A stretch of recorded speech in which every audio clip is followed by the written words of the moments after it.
Hi comrades, this is NSSR Advocate, High Court of AP and Trial Courts. మిత్రులారా, సిఆర్పిసిలో 1973 CRPC the code of criminal procedure 1973లో 154 CRPC అనేది చాలా most important role play చేసేటటువంటి section. ముఖ్యంగా మనం FIR register అయిందని చెప్పి సహజంగా మనం వాడుక భాషలో మాట్లాడుతూ ఉంటాం. ఆ ఎఫ్ఐఆర్ రిజిస్టర్ అవ్వడం అనేది ఈ 154 సిఆర్పిసి ప్రకారమే ఎఫ్ఐఆర్ అనేది లాడ్జ్ అవ్వడం అనేది జరుగుతుంది against the accused based on the complaint of the de facto complainant, report of the de facto complainant అని చెప్పొచ్చు. అయితే మిత్రులారా, యాక్చువల్గా 154 CrPC 1973 information in cognisable cases అని చెప్తుంది. అదే ఇప్పుడు మనకి ఏదైతే 1 జూలై 2023 నుండి అమల్లోకి వచ్చిందో బిఎన్ఎస్ఎస్ 2023, ద భారతీయ నాగరిక సురక్ష సంహిత 2023 ప్రకారం 173 బిఎన్ఎస్ఎస్ ప్రకారం ఈ ఎఫ్ఐఆర్ అనేది లాడ్జ్ అవ్వడం జరుగుతుంది. అయితే ఇక్కడ మనకి ఎఫ్ఐఆర్ అక్కడ మనకు చూసుకున్నట్లయితే కనుక ఎనీ కాగ్నిజబుల్ అఫెన్స్కి సంబంధించినటువంటి ఇన్ఫర్మేషన్ ఇన్ రిటర్న్ కానీ వారల్గా కానీ వచ్చినప్పుడు forthwith they must register the case against the accused or unknown accused. దానికి సంబంధించి ఇమీడియట్గా ఫోర్త్ విత్ తక్షణమే ఎఫ్ఐఆర్ రిజిస్టర్ చేయాల్సి ఉంటుంది కాగ్నిజబుల్ కేసెస్కి సంబంధించి. అందులో వితౌట్ వారెంట్ కూడా వారు అరెస్ట్ చేయొచ్చు, పోలీసు వారు వితౌట్ వారెంట్ కూడా అరెస్ట్ చేయొచ్చు. అసలు క్రిమినల్ కేసుకి సంబంధించి ఇన్వెస్టిగేషన్ అనేది ప్రోబ్ అనే దాన్ని ఇనిషియేట్ చేయడానికి, ఇన్వెస్టిగేషన్ అనేది స్టార్ట్ అవ్వడానికి ఈ యొక్క ఎఫ్ఐఆర్ అనేది ఫస్ట్ స్టెప్ అని చెప్పి మనం చెప్పొచ్చు. ఎఫ్ఐఆర్ అనేది ఫస్ట్ స్టెప్ అని చెప్పొచ్చు. అయితే ఇప్పుడు the BNSS 2023, the Bharatiya Nagarik సురక్షా సంహిత 2023 ప్రకారం సిఆర్పిసిలో ఏదైతే 154 సెక్షన్ ప్రకారం మనకి ఎఫ్ఐఆర్ లాంచ్ చేయడం జరుగుతుందో, ఇక్కడ 173 బిఎన్ఎస్ఎస్ 2023 ప్రకారం ఎఫ్ఐఆర్ లాంచ్ చేయడం జరుగుతుంది. 173 బిఎన్ఎస్ఎస్ 2023 ప్రకారం ఎఫ్ఐఆర్ లాంచ్ చేయడం జరుగుతుంది. ఇప్పుడు అక్కడ సిఆర్పిసికి ప్యారలల్గా బిఎన్ఎస్ఎస్లో మనకు 173 బిఎన్ఎస్ఎస్ 2023 ఇవ్వడం జరిగింది.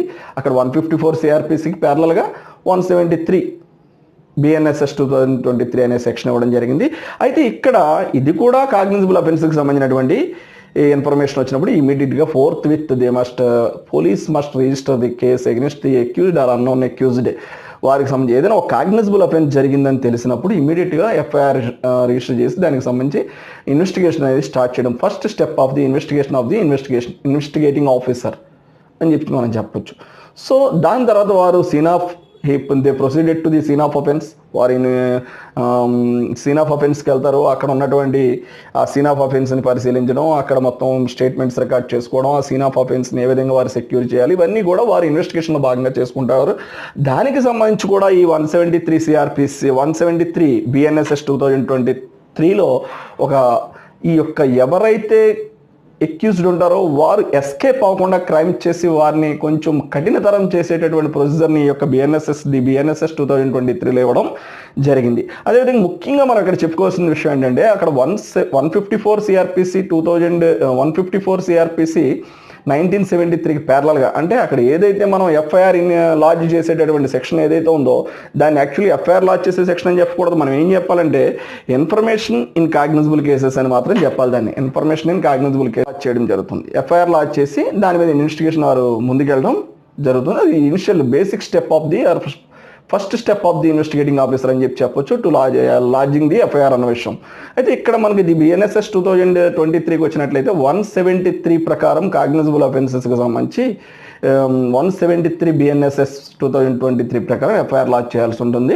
అదేవిధంగా ఏదైతే ఈ యొక్క కాగ్నిజబుల్ అఫెన్స్ ఏదైతే ఉంటుందో దాంట్లో వితౌట్ వారెంట్ అరెస్ట్ చేయొచ్చు accused and without warrant arrest చేసే రైట్ పోలీస్ వారికి ఉంటుంది. అయితే ముఖ్యంగా ఇందులో 173 బిఎన్ఎస్ఎస్ 2023 సబ్సెక్షన్ 1లో every information relating to the commission of a cognizable offence irrespective of the area where the offense is committed may be given orally or by electronic communication to an officer in charge of a police station.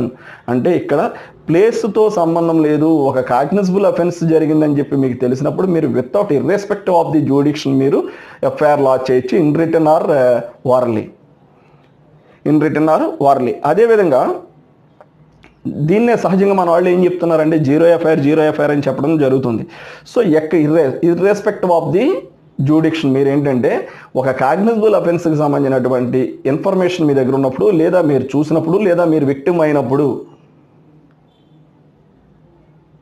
మీరు ఆ ఇన్ఫర్మేషన్ని మీరు ఎక్కడైనా సరే మీ jurisdiction ఆ jurisdiction మీరు ఏ జ్యూడిక్షన్లో ఉంటే ఆ జ్యూడిక్షన్లో మీరు ఇవ్వచ్చు. మీరు ఇక్కడ ఈ జ్యూడిక్షన్లోకి రాదు ఈ అఫెన్స్, మీరు ఆ పోలీస్ స్టేషన్కి వెళ్ళండి అని చెప్పి పంపించేటటువంటి అధికారం ఇప్పుడు పోలీసులకి ఇందులో తీసివేయడం జరిగింది. సో అయితే మీరు ఇంకొక రకంగా కూడా మీరు కంప్లైంట్ అనేది రిపోర్ట్ అనేది ఫార్వర్డ్ చేయొచ్చు. ఏ విధంగా అంటే ఎలక్ట్రానిక్ కమ్యూనికేషన్ రూపంలో ఫార్వర్డ్ చేయొచ్చు. ఎలక్ట్రానిక్ కమ్యూనికేషన్ రూపంలో కూడా మీరు ఫార్వర్డ్ చేయొచ్చు. ఈ విధంగా ఎలక్ట్రానిక్ కమ్యూనికేషన్ రూపంలో ఫార్వర్డ్ చేసిన దాన్ని వితిన్ 3 days మరలా మీరు వెళ్ళి సంతకం పెట్టాల్సినటువంటి, ఏదైతే మీరు రిపోర్ట్ ఇచ్చారో ఆ రిపోర్ట్ మీద మీరు సంతకం పెట్టాల్సినటువంటి అవసరం ఉంది. ఆ స్టేట్మెంట్ రికార్డ్ చేసుకున్న తర్వాత, ఆ యొక్క రిపోర్ట్ రికార్డ్ చేసుకున్న తర్వాత దాని మీద మీరు సంతకం చేయాల్సినటువంటి అవసరం అనేది ఉంది. ఇంకా మనం డీప్గా దీని గురించి ఇంకా తెలుసుకోవాలంటే చాలా విషయం ఉంది. అయితే కొన్ని అఫెన్సెస్కి ఏ విధంగా వాళ్ళు ఇన్వెస్టిగేటింగ్ ఆఫీసర్ ముందుకెళ్ళాలి, ఏ విధంగా ఇన్వెస్టిగేషన్ చేయాలి, ఇవంతా కూడా ఈ సెక్షన్లో కొంత ఐపీసీకి, దట్ మీన్స్ బిఎన్ఎస్ భారతీయ న్యాయ సంహితకి సంబంధించి 2023 అంటే భారతీయ ఐపీసీ ఇండియన్ పీనల్ కోడ్ ప్లేస్లో మనకి భారతీయ న్యాయ సంహిత అని చెప్పేసి ఆ కోడ్ రావడం జరిగింది 2023. అయితే దానికి సంబంధించి ఆ భారతీయ న్యాయ సంహిత 2023కి సంబంధించి కొన్ని అఫెన్సెస్కి సంబంధించి ఏ విధంగా వీరు ఇన్వెస్టిగేషన్ అనేది మూవ్ చేయాలి, ఇన్వెస్టిగేషన్ అనేది ప్రొసీడ్ అవ్వాలన్న దాన్ని కూడా ఈ యొక్క సెక్షన్లో కొన్ని విషయాలు చెప్పడం జరిగింది. దీని ఇంకా డీప్గా మనం తర్వాత వీడియోస్లో చూసుకుందాం. మనం ఫస్ట్ దీని మీద గ్రిప్ రావడం కోసం, ది బిఎన్ఎస్ఎస్ 2023 మీద మనకు గ్రిప్ రావడం కోసం మనం ఇంపార్టెంట్ సెక్షన్ కవర్ చేసుకుంటూ ముందుకెళ్ళడం జరుగుతుంది. అయితే మిత్రులారా, ఏదైతే ఇప్పుడు మనం పక్కాగా తెలుసుకోవాల్సిన విషయం ఏంటంటే, మనం ఏదైతే సిఆర్పిసి 154 సెక్షన్ ఉందో, ఏదైతే మనకి సిఆర్పిసి 154 సెక్షన్ మనకి ఏదైతే ఫస్ట్ ఇన్ఫర్మేషన్ రిపోర్ట్ అనేది లాడ్జ్ అయ్యేటటువంటి section, information about a cognizable అఫెన్సెస్కి సంబంధించి ఏదైతే ఉందో అది ది బిఎన్ఎస్ఎస్ 2023లో మనకి 173 బిఎన్ఎస్ఎస్ 2023 కింద ఆపరేట్ చేయడం జరుగుతుంది. అది ఫస్ట్ జూలై 2023ని అమల్లోకి రావడం జరిగింది. ఇప్పుడు ఎఫ్ఐఆర్ అనేది ఖచ్చితంగా 173 బిఎన్ఎస్ఎస్ 2023 కింద లాడ్జ్ చేయడం జరుగుతుంది. ఇన్ కాగ్నిజబుల్ కేసెస్ అంటే పట్టదగిన నేరాలు. నాన్ కాగ్నిజబుల్ అఫెన్సెస్ అంటే పట్టదగిన నేరంలో అంటే కాగ్నిజబుల్ అఫెన్స్లో 173 బిఎన్ఎస్ఎస్ కింద మనకి ఎఫ్ఐఆర్ లాడ్జ్ చేయడం అనేది జరుగుతుంది. If you have any problem please contact 9855909559.